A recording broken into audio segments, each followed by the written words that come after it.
तुम्हारे जीवन में दो छोर हैं, शरीर के जीवन में भी। एक छोर तो मस्तिष्क है, दूसरा छोर यौन केंद्र है। इसलिए योगियों ने दो छोर माने हैं। एक को जिसको वे मूलाधार कहते हैं, जो तुम्हारा यौन केंद्र है, सेक्स सेंटर है, और दूसरे जिसको वे सहस्त्रार कहते हैं। उस सहस्त्रार का तुम्हें कोई पता नहीं। रीढ़ के दो छोर हैं, एक काम वासना और एक परमात्मा की प्रतीति, परमात्मा वासना।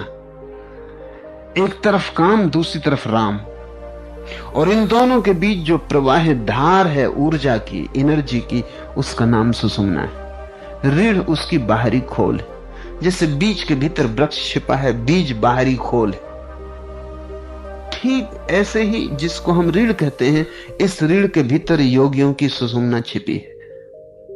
और जैसे जैसे तुम जागोगे वैसे वैसे ये ऊर्जा ऊपर की ओर प्रवाहित होती है। जितने तुम सोए रहोगे उतना ये नीचे की ओर प्रवाहित होती है। निद्रा का अर्थ है तुम्हारा जीवन सिर्फ काम वासना को ही जान पाएगा, तुम कोई और बात ना जान पाओगे। तुम एक ही छोर से परिचित होगे। वो छोर बिल्कुल द्वार था पहला, तुम महल के बाहर सीढ़ियों पर ही जीवन गंवा दिए। तुमने समझ लिया यहीं घर है, तुम वहीं रह गए। अधिक लोग पोर्च में ही जीवन को समाप्त कर देते, सीढ़ियों के भीतर भी प्रवेश नहीं हो पाता, द्वार पर दस्तक भी नहीं देते।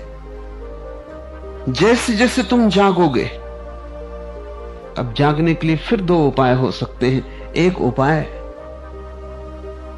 पतंजलि का है। वो उपाय है कि रीढ़ में वो जो ऊर्जा है जीवन की, जिसको कुंडलनी कहते हैं, उसे तुम ऊपर उठाओ। इसलिए शीर्षासन का उपयोग है, क्योंकि शीर्षासन की अवस्था में वो ऊर्जा सहज मस्तिष्क की तरफ गिरनी शुरू हो जाती।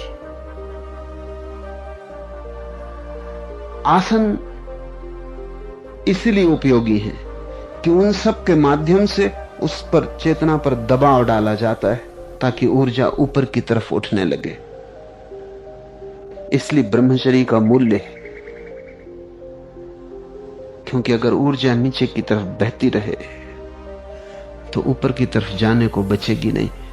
तुम नीचे का द्वार रोक देते हो। जैसे नदियों पर हम बांध बांध देते हैं, नदियों पर बांध बांध देते हैं तो विराट विद्युत की ऊर्जा इकट्ठी हो जाती।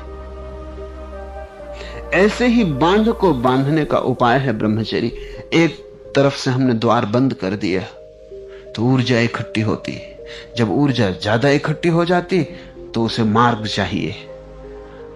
ब्रह्मचर्य हो और साथ में शीर्षासन हो तो बंधी हुई ऊर्जा मस्तिष्क की तरफ गिरनी शुरू हो जाएगी। ये उपाय शारीरिक है।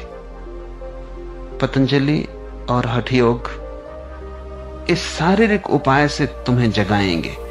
जैसे जैसे तुम्हारी ऊर्जा ऊपर की तरफ बहेगी वैसे वैसे तुम सजग हो जाओगे। दूसरा उपाय कबीर, बुद्ध, उनका है। वो दूसरा उपाय यह है कि तुम जैसे जैसे जागते जाओगे वैसे वैसे ऊर्जा ऊपर बढ़ने लगेगी। जैसे जैसे तुम होश का उपयोग करोगे जीवन में, चलोगे तो होश से, बैठोगे तो होश पूर्वक, उठोगे तो होश पूर्वक, बिस्तर पर सोने जाओगे तो होश पूर्वक, तब तक होश को संभालोगे जब तक शरीर नींद में न डूब जाए। और धीरे धीरे धीरे ऐसी घड़ी आएगी कि शरीर तो नींद में डूब जाएगा, होश संभला ही रहेगा। फिर नींद में भी होश चलने लगेगा। इसलिए कृष्ण कहते हैं योगी तब भी नहीं सोता जब सब सो जाते हैं। इसका यह मतलब नहीं कि वो बैठे रहता है, आंखें खोले रखता है, वो भी सोता है, लेकिन उसका शरीर ही सोता है। उसके भीतर का साक्षी भाव जगा रहता है। तो जैसे जैसे साक्षी भाव बढ़ेगा वैसे वैसे ऊर्जा ऊपर बढ़ेगी। अन्योन्याश्रित है। या तो ऊर्जा को ऊपर ले जाओ तो साक्षी भाव बढ़ेगा, लेकिन ऊर्जा को ऊपर ले जाना अति दुरूह है और उपद्रव का मार्ग है। अब लंबी साधना चाहिए, और शरीर का लंबा प्रशिक्षण चाहिए, और अति लंबी यात्रा है, एक जीवन में पूरी भी नहीं हो सकती, क्योंकि वो बैलगाड़ी से यात्रा करने जैसा है। इसलिए धीरे धीरे हठयोग प्रयोग के बाहर हो गया, उसकी जगह राजयोग ने जगह ले ली, क्योंकि राजयोग चेतना पर सीधा काम करता है और चेतना शीघ्रता से गतिमान होती है, क्योंकि कोई शरीर के साधना की जरूरत नहीं है। चेतना की साधना बड़ी सहज है, सिर्फ तुम्हें होश ही साधना है। अगर तुम हठयोग साधना चाहो तो शरीर सर्वांग रूप से स्वस्थ होना चाहिए, जो कि आज मुश्किल। सर्वांग स्वस्थ शरीर खोजना मुश्किल, क्योंकि सारी प्रकृति विकृत कर दी गई और सारा प्राकृतिक जीवन अस्त व्यस्त हो गया है। सब अप्राकृतिक है। हवा अप्राकृतिक है जो तुम श्वास से लेते हो। वैज्ञानिकों ने खोजा है कि बंबई, टोक्यो, न्यूयॉर्क की हवा इतनी ज्यादा विषाक्त गैसों से भर गई है कि वे हैरान हैं कि आदमी उस हवा में जिंदा कैसे है। मर जाना चाहिए, लेकिन आदमी समायोजन कर लेता है। हर हालत में अपने को समायोजित कर लेता है। जीने की धारा धीमी हो जाती, लेकिन मरता नहीं। जीने का ढंग मंदा मंदा हो जाता है, बेहोश बेहोश हो जाता है, लेकिन मरता नहीं। चारों तरफ हवा विषाक्त है, क्योंकि हठयोगियों को पता भी नहीं था कि सड़क पे कारें होंगी, ट्रेनें दौड़ रही होंगी, मोटरसाइकिलें होंगी, सब तरफ पेट्रोल जल रहा होगा और हवा से ऑक्सीजन धीरे धीरे क्षीण हो जाएगी। ऐसी हालत आ गई है कि जल्दी ही सिर्फ बहुत संपन्न लोग ऑक्सीजन को उपलब्ध कर सकेंगे। इस सदी के पूरे होते होते हर आदमी को अपने चेहरे पर ऑक्सीजन की एक मास्क ओढ़नी पड़ेगी, हर आदमी को। रूस में उन्होंने प्रयोग शुरू कर दिए, अमेरिका में उन्होंने प्रयोग शुरू कर रहे हैं, क्योंकि सदी पूरे होते होते हवा से ऑक्सीजन विदा हो जाएगी।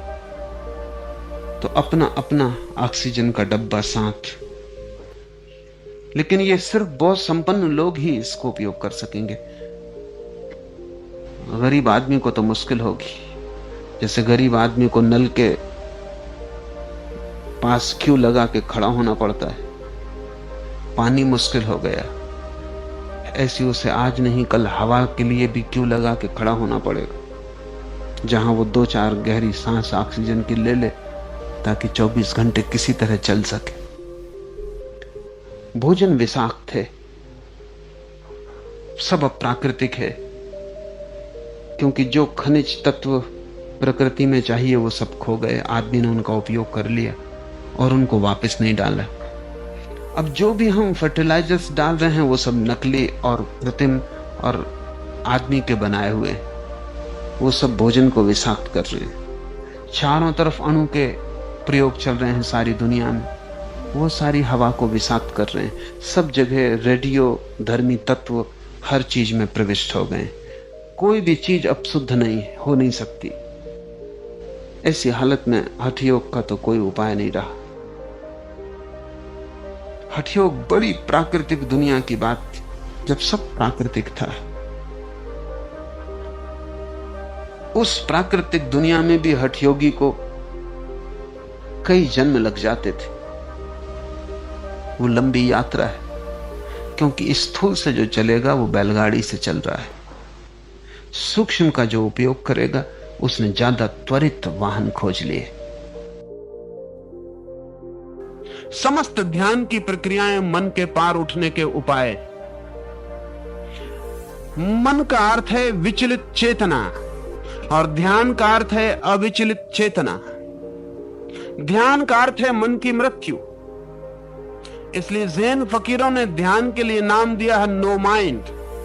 कबीर ने भी ध्यान को अमनी अवस्था कहा है, ए स्टेट ऑफ नो माइंड। ध्यान का अर्थ है जहां मन न रह जाए, जहां मन न बचे, जहां कोई विकल्प ना हो, जहां कोई द्वंद्व ना हो। अगर एक क्षण को भी मैं इस आंतरिक समता को पा जाऊं, जहां मन में कोई द्वंद्व ना हो, जहां कोई विपरीत भाव ना हो, जहां कोई कलह ना हो, कोई कॉन्फ्लिक्ट ना हो, एक क्षण को भी अगर ये समरसता भीतर आ जाए तो मैं निश्चय को उपलब्ध हुआ। उसी क्षण मुझे परमात्मा उपलब्ध हो जाए, उसी क्षण उसकी मुझे झलक मिल जाए, धागे की झलक मिल जाए मनकों के भीतर जो छिपा है। सूफी फकीर एक ध्यान का अभ्यास करते और करवाते। पश्चिम में जॉर्ज गुरजिएफ ने भी उस ध्यान के प्रयोग को बहुत प्रचलित किया इस सदी में। सूफी फकीर उस प्रयोग को कहते हैं द एक्सरसाइज ऑफ हाल्ट, और गुरजिएफ ने कहा है उसे स्टॉप एक्सरसाइज, रुक जाने का प्रयोग। गुरजिएफ अपने साधकों को कहता था कि जब मैं कहूं स्टॉप, रुक जाओ, तो तुम जो भी कर रहे हो वैसे ही रुक जाना। अगर तुम्हारा बायां पैर चलने के लिए ऊपर उठा हो तो वो वहीं ठहर जाए, अगर तुम्हारा ओंठ खुला हो बोलने के लिए तो वहीं रुक जाए, अगर तुम्हारी आंख खुली हो तो ठहर जाए। तुम फिर कुछ भी बदलाहट मत करना, वैसे ही रुक जाना। सूफी फकीर कहते हैं कि अगर एक क्षण को भी कोई पूर्णता से रुक जाए तो उसी पूर्णता के रुकावट के क्षण में, ठहरे होने के क्षण में, उस अगति में उसे निश्चय का अनुभव हो जाएगा। गुरजिएफ ये प्रयोग कर रहा था तिफलिस, रूस के एक छोटे से नगर में, एक नहर के पास पड़ाव डालकर अपने साधकों को पड़ा था। तंबू के भीतर बैठा था सुबह ही, और पास में ही नहर थी, लेकिन नहर बंद थी, पानी उसमें था नहीं। अचानक उसने चिल्ला के तंबू के भीतर से कहा स्टॉप, रुक जाओ। 3 साधक नहर को पार कर रहे थे, सूखी नहर को। वे वहीं रुक गए, जो साधक ऊपर थे वे ऊपर रुक गए, और तभी अचानक नहर किसी ने खोल दी, पानी आ गया। पानी को देखकर एक साधक ने सोचा कि गुरजिएफ तो भीतर है तंबू के, उसे क्या पता कि हम कहां फंस गए, अगर मैं रुका तो जान को खतरा है। लेकिन फिर भी वो जब तक गले तक पानी आया तब तक रुका रहा। गले के पानी ऊपर जाने लगा, वो छलांग लगा के बाहर निकल गया। दूसरे साधक ने सोचा कि और थोड़ी देर रुकूं, शायद गुरजिएफ आज्ञा दे दे। लेकिन जब नाक भी पानी में डूबने लगी तो उसने सोचा कि अब पागलपन है, हम यहां ध्यान सीखने आए, कोई जान गंवाने नहीं। और वो पागल भीतर बैठा हुआ, उसे शायद पता भी नहीं है कि बाहर हम नहर में फंस गए। वो भी छलांग लगा के बाहर निकल गया। लेकिन तीसरे साधक ने सोचा कि जब तय ही कर लिया तो अब कोई बदलाहट नहीं। उसके सिर पर से पानी बहने लगा। गुरजिएफ भागा हुआ तंबू के बाहर आया, छलांग लगा के नहर में कूदा। उस तीसरे साधक को बेहोश बाहर निकाला गया। बेहोश बाहर से, शरीर में पानी भर गया, शरीर से पानी निकाला गया।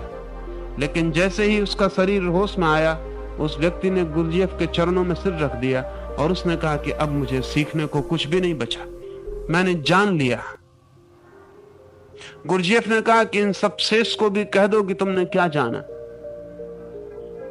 उसने कहा कि जिस क्षण मैं जान को भी खोने के लिए तैयार हो गया, उसी क्षण मैंने जाना कि मन भी खो गया।